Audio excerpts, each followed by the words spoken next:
Olá! Hoje nós vamos estudar os capítulos 64 e 66 do livro de Isaías, encerrando esse livro. Versículos 1 e 2 do capítulo 64. Isaías continua a orar e passa a fazer a sua petição. Deus parece estar exaltado no céu e Isaías pede que ele desça para ajudá-los em sua necessidade. Quando Deus aparece como um guerreiro, os montes e as nações tremem. Versículos 3 e 4. A petição do profeta baseia-se nos fatos de Deus no passado. Deus fez os montes tremerem no passado. Na verdade, o Deus de Isaías é o único Deus que trabalhou para o seu povo. A implicação é que os outros deuses são falsos, mas Deus só trabalha para aquele que nele espera. A confiança em Deus é um pré-requisito para se experimentar o seu poder salvador. Ele nunca deixa de atender àqueles que têm fé verdadeira. Versículos 5 e 7. Isaías também fez uma confissão de pecado em nome da comunidade, justificando assim o juízo de Deus contra a nação. Trapo de imundície significa vestes manchadas por sangue menstrual e dessa forma feitas ritualmente imundas. Embora fossem como trapo de imundície, agora eles obedecerão e experimentarão a salvação de Deus. Quando o rosto de Deus resplandece sobre o seu povo, este vive em seu favor. Quando Deus esconde seu rosto por causa da infidelidade do seu povo, este sofre. Versículos 8 e 9. Isaías apela a Deus como nosso pai. Só raramente, em casos extremos, um pai humano repudiará um filho. O profeta também apela a Deus como criador de seu povo, usando a imagem do oleiro e seu barro. Isaías não está culpando a Deus pela situação de Israel, antes, põe sua esperança em Deus como Pai soberano. Versículos 10 a 12. Por meio de revelação profética, Isaías pronunciou essas palavras muito anos antes da queda de Jerusalém e da destruição do seu templo em 586 a.C. Contudo, ele lamenta o estado de ruína de Jerusalém como se isso já estivesse acontecido. Isaías antevê um tempo em que os babilônios destruiriam a cidade de Jerusalém e queimariam o templo. Isaías apela a Deus para que mude o rumo das coisas e restaure a cidade e seu templo. Agora nós vamos estudar o capítulo 65, versículos 1 e 2 do capítulo 65. Estes versículos antecipam os episódios do livro de Atos e a propagação do evangelho aos gentios. Deus toma a iniciativa de revelar-se a si mesmo às nações por intermédio do evangelho. Versículos 3 e 4. Aqui Isaías forneceu mais referências aos pecados de Israel, como o desafio de praticar a idolatria, a comunicação com os espíritos de mortos, fazer as refeições desrespeitando os preceitos prescritos na lei mosaica, alimentar-se de carne de animais utilizados na prática dos abomináveis sacrifícios oferecidos a ídolos e a arrogância da hipocrisia. Versículo 5. O que eles estão alegando, o povo, é totalmente falso, uma santidade impura e autodefinida, que distorce a adoração verdadeira e eleva erroneamente algumas pessoas acima de outras. A fumaça é uma alusão ao fato de que essas pessoas são um incômodo a Deus. Versículos 6 e 7. A resposta do Senhor às orações dos que lhe pediam para que não deixasse de dar as garantias de que a libertação viria, foi que ele agiria com castigo em vez de com libertação para punir o pecado. Versículo 8. Esse vinho novo em um cacho de uvas é o remanescente, por cuja causa a totalidade é preservada. O remanescente acha-se tanto em Israel quanto em outras nações. Versículo 9. Embora julgasse Israel, Deus salvaria uma porção de seu povo, verdadeiros e fiéis seguidores de Deus, que retornaria à terra depois de um período de cativeiro. Por meio dessas pessoas fiéis, Deus continuaria a sua missão e revelaria o seu plano de conduzir as pessoas de todas as nações a um relacionamento correto com ele. Graças à sua lealdade a Deus, esses israelitas receberiam a alegria e as bênçãos de Deus.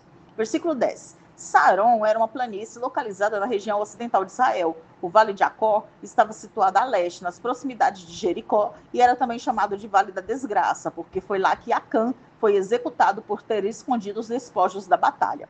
Até nesse vale haverá paz. A restauração futura será completa. Versículos 11 e 12. A fortuna e o destino são personificados como objetos da falsa adoração. Embora Deus tivesse coisas boas reservadas para o remanescente fiel, aqueles dentre o seu povo que continuarem a adorar falsas divindades terão um fim horrível. Versículos 13 e 14. Os servos do Senhor, em contraste com os apostatados, é que a fidelidade é o caminho para o verdadeiro banquete espiritual, para se ter a verdadeira canção de júbilo nos lábios, e não as modinhas dos bêbados. A alegria carnal dos mundanos dura pouco. Versículo 15. Em razão do seu pecado, os ímpios têm má reputação. O que eles fazem para criar essa reputação torna-se maldição para eles. Em contrapartida, o povo de Deus obterá um nome novo, um novo começo após o juízo. Versículo 16. Verdade em hebraico é amém. É o Deus do Amém, como uma referência ao próprio Deus, o verdadeiro Deus, o qual honrará a sua promessa a Israel, vindicando desse modo a si mesmo aos olhos de todo o povo. Algum dia os rebeldes serão expulsos e o remanescente fiel ficará. Nesse dia todas as bênçãos e todos os juramentos serão em nome do único e verdadeiro Deus, porque todos os ídolos serão destruídos e esquecidos durante a glória do reinado do Messias. Versículo 17. Assim como Deus dará ao seu povo um nome novo após seu juízo e restauração, assim também ele criará céus novos e nova terra. As coisas passadas são atos de pecado do povo que resultaram no juízo de Deus. Versículos 18 e 19. A intenção original de Deus para Jerusalém se cumprirá. O seu pecado e o juízo de Deus a reduziram ao ponto em que veio a ser espanto a todos os reinos da terra, mas agora ela será para a alegria. Versículos 20 e 21. A bênção futura de Jerusalém inclui vida longa para os seus habitantes. Os índices de mortalidade infantil desaparecerão e o velho viverá por um tempo ainda maior. Se alguém morrer aos 100 anos, isso será considerado trágico, porque era apenas um jovem em comparação com os demais. Ainda outras bênçãos virão, na forma de abrigo e abundância agrícola. Versículo 23. No passado, o trabalho do povo de Deus foi desfrutado por outros, uma vez que ele permitiu que nações estrangeiras dominassem o seu povo. Os filhos do povo nasceram para perturbação, visto que o inimigo os mataria ou os deportaria. Mas isso será diferente nos céus novos e na nova terra de Deus. A bênção do trabalho e da geração de filhos foi perturbada pela primeira vez no tempo da queda no pecado, em Gênesis 3, versículos 14 a 19.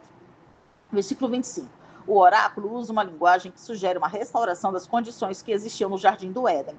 Os lobos normalmente se alimentam de cordeiros, mas eles comerão pacificamente juntos. O leão, outro predador, comerá palha em vez de outros animais. A serpente comerá pó, o que lembra o papel da serpente em Gênesis 3. Agora nós vamos estudar o capítulo 66, versículos 1 e 2 do capítulo 66. Isaías inicia o resumo final de sua profecia com um lembrete de que Deus não está interessado num templo de pedras, desde que, como Criador de todas as coisas, o universo inteiro é o lugar de sua morada. Versículos 3 e 4. Deus tem aversão até mesmo aos sacrifícios oferecidos pelos ímpios. Alguns judeus estavam oferecendo touros como sacrifício com a mesma dureza de coração vazio que tinham os pagãos quando ofereciam um ser humano sobre o altar. Alguns ofereciam cães como sacrifício, os quais eram considerados animais imundos como os porcos. Sacrificar um cordeiro com a atitude indiferente da de quem oferece um cão traía a falta de sinceridade do ofertante. Todas essas imagens servem para ilustrar a dureza de coração vazio que existe na hipocrisia de alguém que oferece sacrifício a Deus com a mesma insensibilidade de um pagão que sacrifica e mata uma criança ou um cão ou sacrifica um porco, que pede a bênção a um ídolo ou ama abominações como essas. Porém, Deus castigará todas essas coisas. Versículos 5 e 6. Tremer diante da palavra de Deus indica o tipo de submissão a Deus que leva à obediência. Os companheiros israelitas zombavam dos fiéis, dizendo: o Senhor seja glorificado. Porque eles não pensavam que isso aconteceria. Deus dará o pagamento aos zombadores. Versículos 7 a 9. Sião ou Jerusalém foi descrita anteriormente como sendo a mãe de Israel. Aqui, o retorno a Judá após o exílio é descrito como Sião dando à luz muitos filhos sem dor. Em passagens anteriores, Deus é representado como sendo o marido de Sião. Essa ideia pode também estar presente aqui, mas ele é definitivamente retratado como o médico que faz nascer muitos bebês da mãe de Sião. Versículos 10 e 11. A certeza da bênção futura exige alegria no presente. A imagem poética é de um bebê que mama e encontra consolo, alegria, sustento e satisfação nos braços de sua mãe. Sião, a mãe dos exilados repatriados, não somente os dará à luz, mas também os socorrerá e lhes concederá a vida. Versículos 12 e 13. Sião será um lugar de paz abundante, de transbordante riqueza. Sião, a mãe, alimentará e acalentará seus filhos, os habitantes repatriados de Jerusalém. No entanto, no versículo 13, Deus, que é normalmente caracterizado como o pai, fala na primeira pessoa como a mãe, papel geralmente reservado a Sião. Versículo 14. A prosperidade pertencerá ao fiel remanescente de Israel, mas a ira pertencerá aos que se opõem ao Senhor. Versículos 15 e 16. A ira de Deus sobre os rebeldes é expressa em linguagem que descreve os tempos do julgamento final. Aqueles que lutarem contra o Senhor, quando ele chegar para estabelecer o seu reino, morrerão. Versículo 17. Os ímpios que recebem a punição descrita nos versículos 14 a 16 são os que entraram em locais ilegítimos de adoração. Eles comeram coisas repugnantes das mais imundas, rejeitando de maneira desafiadora a lei de Deus para Israel. Versículo 18. Deus nunca esteve interessado apenas em Israel. Sua promessa a Abraão se estendia às nações. Isaías olha adiante para o dia em que as nações reconhecerão o Deus da glória. Haverá um reconhecimento universal do reino do Senhor. Versículo 19. Aqui está sendo considerado o remanescente de Israel, o qual escapou tanto das perseguições de seus inimigos, como do castigo que Deus trouxe sobre seus inimigos.